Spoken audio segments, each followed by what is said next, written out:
Alright, ये question देखते हैं। An electron of mass m with the initial velocity v is equal to v naught I cap, v naught greater than 0 enters the electric field E is equal to minus E naught k cap. If the initial de Broglie wavelength is lambda naught, the value after time t would be, t के बाद after time t कितनी value हो जाएगी? Let's see this. देखिए, initial lambda nought दिया, तो initial value कितनी आएगी? Lambda nought de Broglie wavelength का फार्मूला क्या होता है? What is the de Broglie wavelength? H upon M v. तो h upon M v, initial velocity कितनी? वी नॉट है ना। नाउ बाद में वेलोसिटी निकाल लो, फिर से एच अपॉन एम वी कर दो उसको, है ना। तो बाद में वेलोसिटी कैसे निकालेंगे? वेलोसिटी आफ्टर टाइम टी कैसे निकालेंगे? V will be V not plus A T vector में लिखेंगे सारे, है ना। तो कितना आएगा? यहाँ पे लिख रहा हूँ ऊपर, V is equal to V not कितना है? वी नॉट आई कैप है। चलिए, वी नॉट आई कैप हो गया। एक्सेलेरेशन कितना है?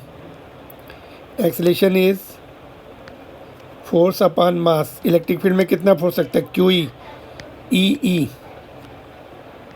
Upon mass into time.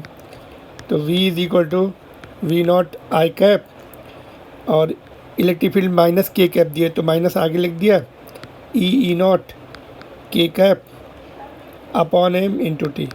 तो ये दो वेक्टर, ये वेक्टर हो गए, के कैप है ना, ये के कैप है। तो ऐसा देखो, दो वेक्टर हो गए, टी को आगे लिखो, के को बाद में लिखो, ऐसे लिखो, ऐसे लिखो, ये टी के कैप। तो दो वेक्टर अगर ऐसे है 90 डिग्री पे है, तो इसका मैग्नीट्यूड कितना होगा? Under root of A square. को वेक्टर आई के आई जे के टर्म में होता है, तो कोएफिशिएंट का स्क्वायर होकर ऐड हो जाता है। तो वी कितना आएगा? V will be under root of I के कोएफिशिएंट का स्क्वायर, वी नॉट स्क्वायर हो गया, और के कोएफिशिएंट का स्क्वायर माइनस माइनस प्लस हो जाएगा, वो ई नॉट अपॉन एम टी भी है होता है होल स्क्वायर, है ना। ये 90 डिग्री पे होते हैं दोनों वेक्टर से। 90 डिग्री पे वैसे भी 90 डिग्री पे दो वेक्टर का क्या फार्मूला होता है? Under root of A square plus B square. उससे भी हम क्लू ले सकते हैं। बस अभी क्या हो जाएगा? फाइनल लैम्डा 2 निकालनी है, तो क्या होगा? H upon M V, second velocity put कर दी, एच अपॉन एम वी की वैल्यू पुट कर दो। वी नॉट यहाँ से कॉमन ले लो। देखो, वी नॉट अगर हम पहले कॉमन ले लें, वी नॉट बाहर निकाला, रूट के बाहर आ गया, तो स्क्वायर है, तो आपका क्या रह जाएगा? यहाँ पे देखो, इसको अगर कॉमन लेने में आपको प्रॉब्लम जाती, तो एक और आइडिया बताता हूँ। वी नॉट कॉमन लेना है ना, वी नॉट स्क्वायर, क्या करो, यहाँ पे वी नॉट स्क्वायर से मल्टीप्लाई करो, डिवाइड भी करो, बैलेंस है। अभी कॉमन ले सकते कि नहीं? यस, रूट से बाहर आएगा तो स्क्वायर हट जाएगा। अभी क्या बचेगा यहाँ पे? 1 प्लस ई नॉट एम टी का होल स्क्वायर। एक वी नॉट ऊपर वाला तो बाहर आ गया, तो नीचे एक वी नॉट स्क्वायर बचा, उसको एक साथ लिख देते हैं अभी, e not T upon M we not का होल स्क्वायर। बस अभी फाइनल स्टेप पे आ गए। Lambda 2 is equal to h upon M v, v की वैल्यू पुट कर दो।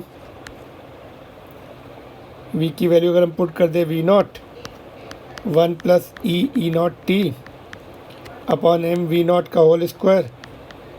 तो एच अपॉन वी नॉट को क्या लिख सकते हैं? लैम्डा नॉट लिख सकते हैं। एम भी है, एम कहाँ छूट गया? एम भी है ना। तो ये हो जाएगा आपका lambda naught divided by root के अंदर जो है वो एज इट इज़ रहने वाला है, 1 plus E not T upon M we not का होल स्क्वायर। अच्छा, इन्होंने अलग अलग करके लिखा है, तो एक साथ लिख रहे हैं, चलो, एम वी नॉट का होल स्क्वायर, सबका स्क्वायर है ना।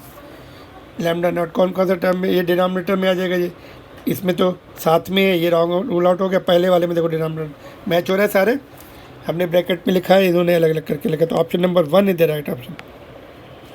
तो इसमें क्या था? कॉम्बिनेशन ऑफ वेक्टर है, एंड काइनेमेटिक इक्वेशन से हमने फाइनल वेलोसिटी निकाल ली, और फाइनल लैम्डा 2 निकाल लिया, वेवलेंथ, फाइनल वेवलेंथ निकाल लिया। स्पीड बढ़ गई तो वेवलेंथ घट गई, है ना। ये देखो कम हो गई, ये this term is greater than 1, तो ये कम हो गई वेवलेंथ।